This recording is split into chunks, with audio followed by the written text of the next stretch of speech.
Hi guys, good morning. আশা কৰো সকলো ভালে আছে। আজি ৰাতিপুৱা মানে ডিব্ৰুগড় যাব ওলাই আছো। আৰু এতিয়া ডিব্ৰুগড় মানে মিটিঙত যাম আৰু। এতিয়া মই অলৰেডি মানে এফালে ভিতৰত সোমাই লওঁ আৰু বস্তু এটা লৈ লওঁ আছে। মেইন সেইটো নহ'লে মোৰ কামেই নহয়। এতিয়া ভিতৰত সোমাই আহিছো। এতিয়া ইয়াত আছে বোলে ৰকত কি আছে? এয়া গাইজ দেখিছে নহয়? কি হৈছে নি? পইচা লৈ লওঁ। মই বেছিকৈ নিনিওঁ মানে অকণমান কমকৈ নিম। 1000 টকা।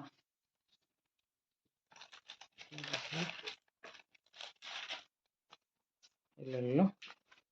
জেপত ভৰাই লওঁ।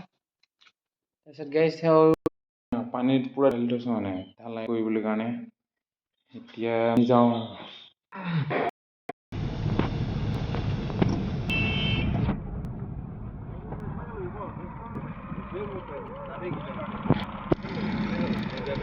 So finally আমি এতিয়া পাই গ'লো সি বগীবিল ব্ৰিজ।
ইমান মিনিট পুৰা শেষলৈকে পুৰা 3 মিনিট লাগে নেকি বাইকত গ'লে?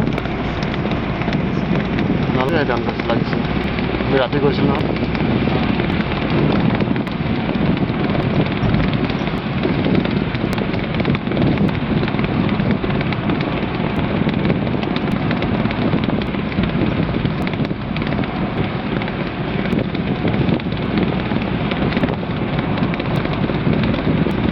খাব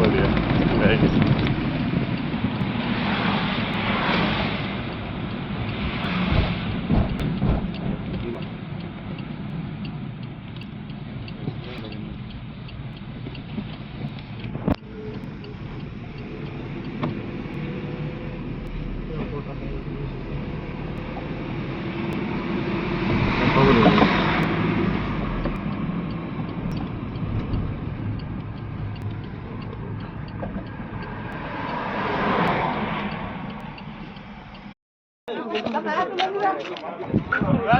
গাইজ দেখিছে এতিয়া আমি পুৰা বগীবিল পাই গ'লোঁ। আৰু বগীবিলৰ পিছত যিমান গাড়ী লাইন হৈ আছে এইফালে পাছত আৰু এইফালে গাইজ আগলৈও লাইন হৈ আছে।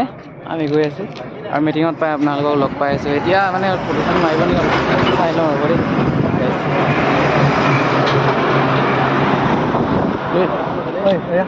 গামোচাখন মোৱাই দিছোঁ কওঁ।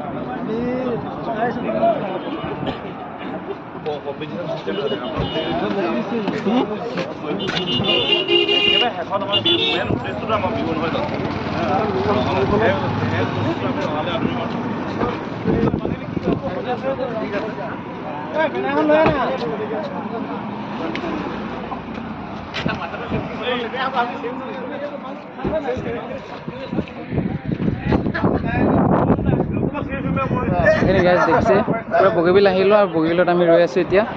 আৰু মিটিঙত গৈ পালে মানে আপোনালোকক দেখাম আৰু নিশ্চয় চাই থাকিব আপোনালোকে।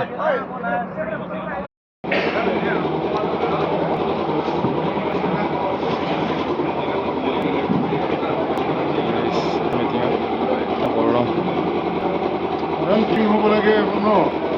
খালী হৈ থাকে নহয়।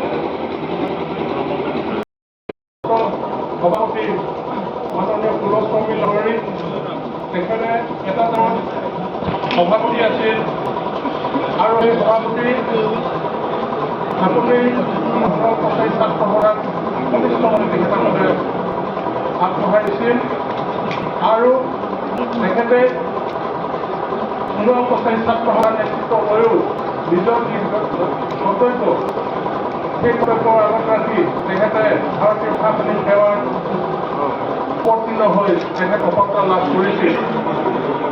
বৰ্তমান তেখেতে ভাৰতীয় প্ৰশাসনিক সেৱাৰ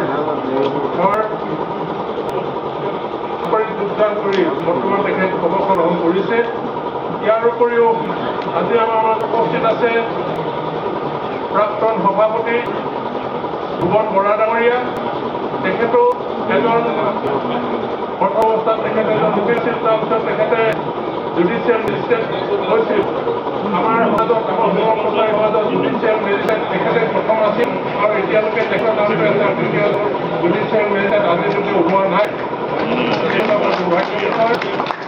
পৰৱৰ্তী পৰ্যায়ত তেখেতে SCSD তেখেতে হাইলাকান্দি জিলাৰ উপায়ুক্ত হিচাপে কাৰ্যনিৰ্বাহ অৱসৰ গ্ৰহণ কৰিছিল। ইয়াৰ উপৰিও আমাৰ মাজত আছে ললিত সোণোৱাল। তেখেতৰ ঘনিষ্ঠ নেতৃত্বতে সোণোৱাল ছাত্ৰ সন্থাই যথেষ্টখিনি আগুৱাই গৈছিল আৰু সেই সোণোৱালেও তেখেতে ছাত্ৰ সন্থাৰ নেতৃত্ব দিয়াৰ উপৰিও তেখেতে নিজৰ যিটো দায়িত্ব সেই দায়িত্বৰ ওপৰত গুৰুত্ব কৰি তেখেতে চৰকাৰী শিক্ষা বিভাগৰ এজন বিষয়া হিচাপে তেখেতে নিয়োগ লাভ কৰি তেখেতে বৰ্তমান অৱসৰ গ্ৰহণ কৰিছে। গতিকে ইয়াৰ উপৰিও এইখিনিতে মই আৰু এটা কথা উল্লেখ কৰিব লাগিব। চ' ফাইনেলি আমি ডিব্ৰুগড়ৰ পৰা এতিয়া উভতিছোঁ। প্ৰায় এতিয়া কেইটা বাজিছে? 4টা বাজিছে। প্ৰতিনিধি মিটিং খতম হ'ল। খতম হৈ এতিয়া আমি আহি আছোঁ ঘৰমুৱা হৈ। এতিয়া বগীবিল ব্ৰিজত পাইছোঁ। খুব বেছি ধুনীয়া লাগিছে। লাইটখিনি কিমান ধুনীয়াকৈ শাৰী শাৰীকৈ দি আছে। গতিকে ভিডিঅ'টো আপোনালোকে শেষলৈকে চাব। গোটেই ভিডিঅ'খিনি দেখাবলৈ চেষ্টা কৰিম যিমান দূৰ পাৰোঁ। প্ৰতিনিধি মিটিং প্ৰায় আমি 4টামানত বহিছোঁ। 3:30 বাজি গৈছে। আমি দিনৰ ৰাতিপুৱা গৈছিলোঁ। ৰাতিপুৱাৰ পৰা ৰাতিপুৱা কেই বজাত সেইটো খুব বেছি ভাল লাগিলে। আমাৰ নিজৰ ঘৰৰ ওচৰৰে এজন দাদা পালে। সদৌ অসম পাইছে ছাত্ৰ সন্থাৰ সম্পাদক পদ পাইছে ছেক্ৰেটাৰী পৰীক্ষিত সোণোৱালে। গতিকে তেখেতলৈ আমি এই চেগতে বহুত বহুত শুভেচ্ছা জ্ঞাপন কৰিছোঁ। যাতে তেখেতে বহুত ভাল ভাল কাম কৰিছে জাতিটোৰ হকে। এইবোৰ গাড়ী আহি আছে, আপোনালোকে দেখিছে। ইফালে এখন ডাম্পাৰ আহি আছে। আমি পোহৰ হওঁতে ঘৰ পামগৈ আৰু।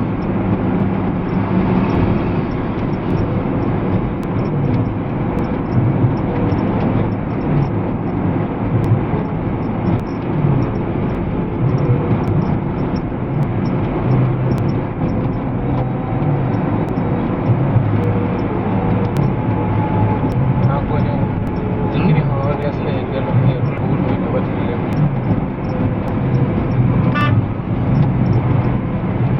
এখন গাড়ী বলেৰো পিকআপ বলেৰো আহিছে।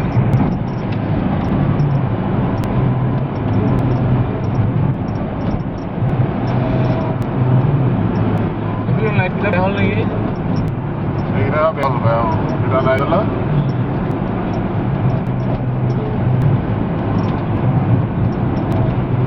বহুতকেইটাক যিখিনি যোনে যোনে চাপৰ্ট কৰিছে সিহঁতক কোৱা হয়।